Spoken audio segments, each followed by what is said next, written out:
Bienvenue dans le podcast Gourmandise épicée. Je suis Carole, je suis pâtissière et dans ce podcast, je vous parle cuisine, pâtisserie, tendance food. Hello, aujourd'hui je vais vous parler de CBD, cannabidiol. Qu'est-ce que c'est ? C'est une molécule que l'on retrouve dans le chanvre. On peut dire que c'est du cannabis light, qui n'a pas d'effet stupéfiant, contrairement à une autre molécule appelée THC. Le CBD doit d'ailleurs contenir moins de 0,2% de THC. Il n'a d'effet ni psychotrope, ni addictif, et donc que l'on peut consommer et acheter sous différentes formes. Quel est le rapport avec le sujet de mon podcast ? Figurez-vous que des pâtissiers l'utilisent dans leur production. J'ai contacté Sébastien, gérant de la boulangerie La Marle située à Reims, qui nous parle de ses différentes utilisations et de ses productions à base de CBD. Écoutons cet échange. Bonjour Sébastien, vous êtes gérant de la boulangerie La Marle. Pouvez-vous nous présenter votre boulangerie ? Bonjour, alors ma boulangerie est située à Reims, dans le quartier de la Verrerie, non loin du parc des expositions. Et donc c'est une petite boulangerie de quartier où on fait pas mal de snacking, on fait beaucoup de choses pratiques à manger pour le midi, donc surtout des éclairs, de la simple vanille jusqu'à des choses comme pistache griotte, chocolat banane. D'accord, effectivement, c'est une belle variété de saveurs. Vous avez une particularité, vous faites des pâtisseries à base de cannabidiol, donc de CBD. Comment vous est venue l'idée ? Alors, l'idée, en fait, au départ, c'est la boutique Brin d'Herbe, donc qui a 4 magasins qui font du CBD et des produits de bien-être qui m'ont contacté et qui cherchaient éventuellement un partenariat avec quelqu'un pour justement l'inclure dans de l'alimentaire.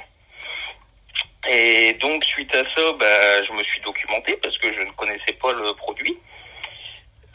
Et puis après la documentation, on s'est rencontrés et puis tout de suite c'est très bien passé. Et puis on avait tous les deux la même idée, donc de partir sur un classique, l'éclair. Votre spécialité. C'était une évidence pour nous deux et du coup on est parti sur une petite phase de test.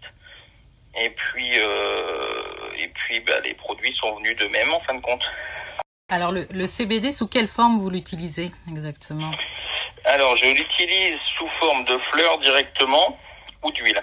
Alors je suppose qu'il y a des taux à respecter. Quels sont-ils ? C'est ça. Alors donc la fleur ne doit pas dépasser 0,2% de THC. Et dans le produit fini, il ne faut pas de THC du tout, 0%. D'accord. Alors j'allais vous demander quels produits vous proposez à base de CBD. Donc vous m'avez parlé d'éclairs. Uniquement des éclairs ou est-ce qu'il y a d'autres... Alors non, on a allongé la gamme. On a des éclairs donc vraiment avec que le goût du CBD. On en a au chocolat, au caramel beurre salé. On fait des cygnes à la chantilly. On fait des forêts noires en façon verrine. On fait des millefeuilles. Des tartelettes framboises, en produits éphémères, on a fait du Paris-Brest, de la tarte citron, de l'éclair café. Et en chocolaterie, je fais des tablettes de chocolat, des sachets de truffes.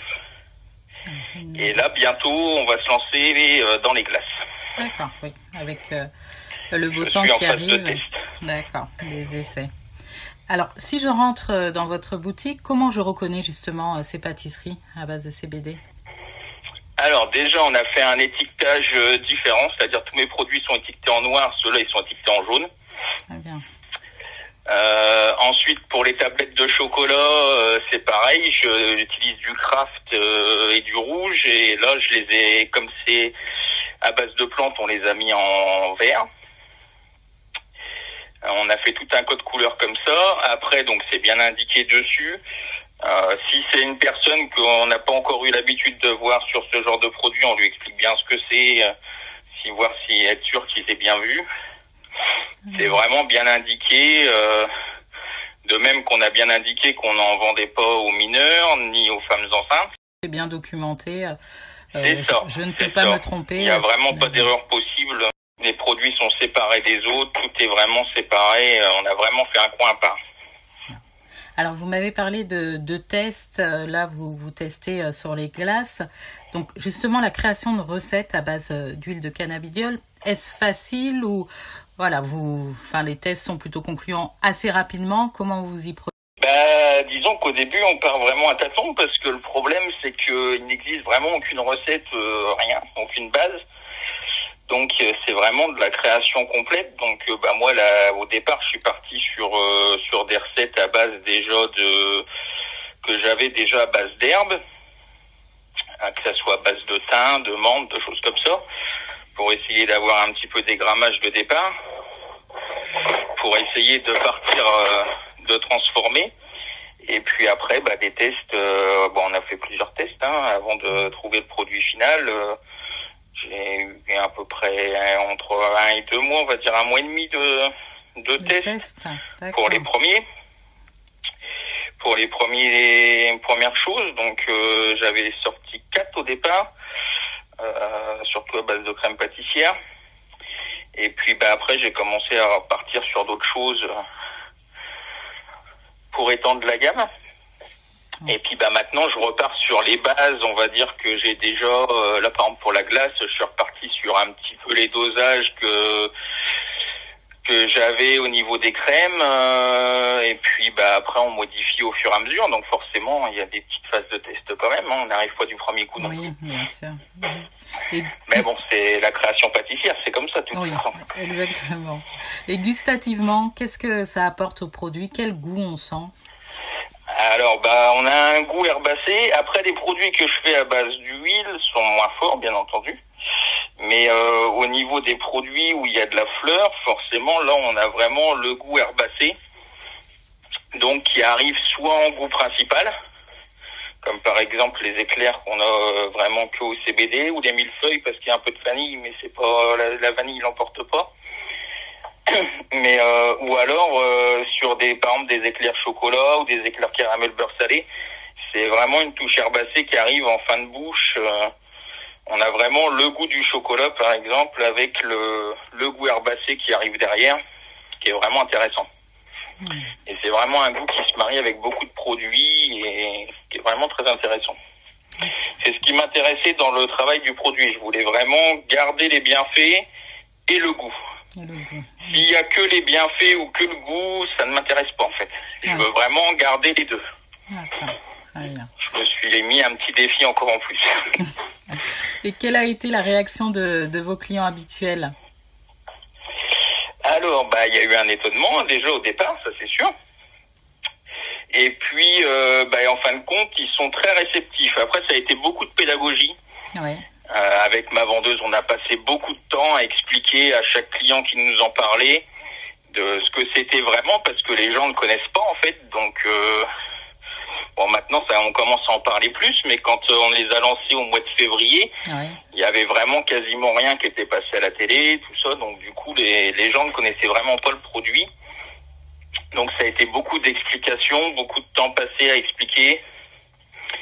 Mais une fois expliqué, les gens sont vraiment très réceptifs. Soit ils testent pas. Oui. Mais tous réceptifs, et on n'a eu aucune mauvaise réaction jusqu'à maintenant. Vraiment, même ceux qui arrivent éventuellement avec un a priori, qui nous sortent une petite blague sur le cannabis ou des choses comme ça, une fois qu'on leur explique, en fait, c'est juste parce qu'ils connaissent pas le produit, donc ils lient les deux. Pour eux, c'est la même chose, alors que c'est pas le cas. Ouais. Et dès qu'on a commencé à leur expliquer, après, ils comprennent et ils sont vraiment tous réceptifs. D'accord. Et est-ce que justement vous avez eu des nouveaux clients ou des clients qui viennent spécialement pour vos pâtisseries à base de cannabidiol? Bien sûr. Alors on a une clientèle qu'on a touchée déjà, du coup de la clientèle du magasin Brin d'Herbe avec qui je travaille. Ouais. Puisque forcément eux ont fait de la communication aussi sur les réseaux sociaux de leur côté et puis à leur magasin. Donc on a touché leur clientèle qui eux, quand on discutait avec eux, attendaient vraiment après ce genre de produit cette nouvelle façon de consommer le produit en fait. Et puis donc d'autres gens qui étaient attirés par le CBD. On a des personnes aussi, comme on est passé dans les médias locaux et tout ça, On a des personnes qui sont venues, par exemple des personnes âgées qui souffrent de douleurs chroniques, de choses comme ça, d'arthrose, d'arthrite, de choses comme ça, qui sont renseignés un peu sur le produit, qui voulaient venir tester, voir un petit peu, et voir même aller plus loin et aller chercher de l'huile, tout ça, quand on discute avec eux, qui se mettent au chanvre vraiment pour à des fins vraiment de douleurs musculaires, douleurs articulaires et tout ça. Et on a vraiment des gens qui sont venus de tout horizon et de tout âge.